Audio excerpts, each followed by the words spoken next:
my name is Elizabeth Jansen, and I'm the flute professor at Texas A&M University, Kingsville. Today we're going to take a look at some more advanced practice techniques that you can apply to your all-state etudes after you've learned the basic material.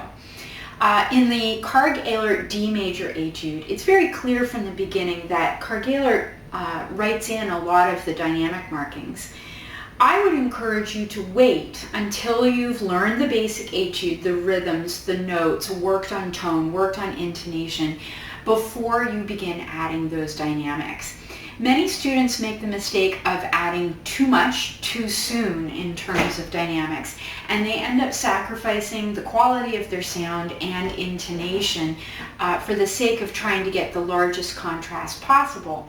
But Karg-Ehlert writes dynamics that are generally intended to denote either accompanying figures or echo effects from earlier in the bar, like in bar 2. And in that case, they're not intended to be pianissimo, but rather reflections of what's happened earlier. And if you're working with a nice, big, open, and resonant sound, you won't have so far to go to get to a piano dynamic. So I would recommend that when you're ready to add dynamics, you start breaking the etude down into small sections where one dynamic change is involved. So for this example, the first 2 bars. Play with your fullest, most resonant sound.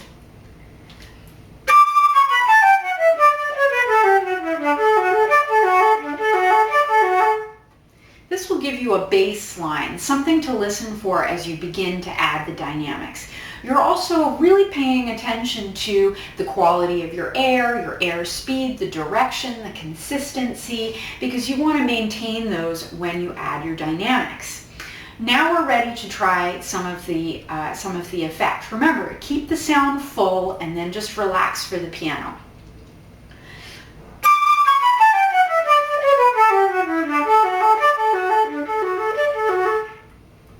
You're aiming to keep the same quality of sound, the same pitch, and you're going to do that by working slowly and continuing to recreate the same kind of feeling and sound that you were getting when you played with your full sound all the way through. At this speed, you can also work with a drone on your tuner to check in on pitch.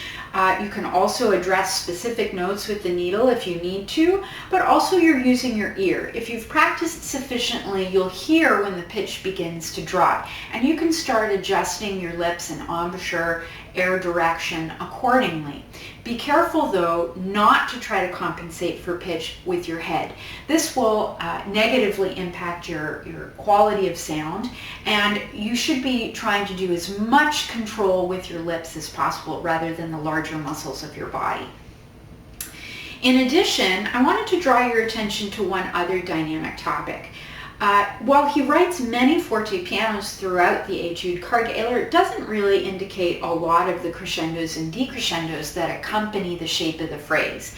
And there's a couple of places in this etude where I think a musician can really stand out as an individual and as a soloist if they use those phrase shapes to determine their dynamic progression.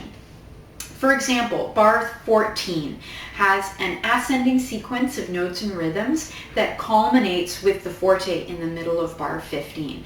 Just because the last written dynamic is piano doesn't mean that you need to stay there. Use that ascending sequence to propel you to the next dynamic in a very organic way.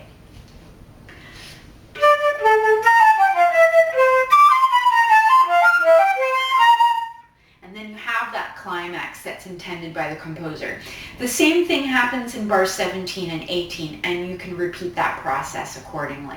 The result is a very polished and mature performance, which is sure to set you apart from the other competitors.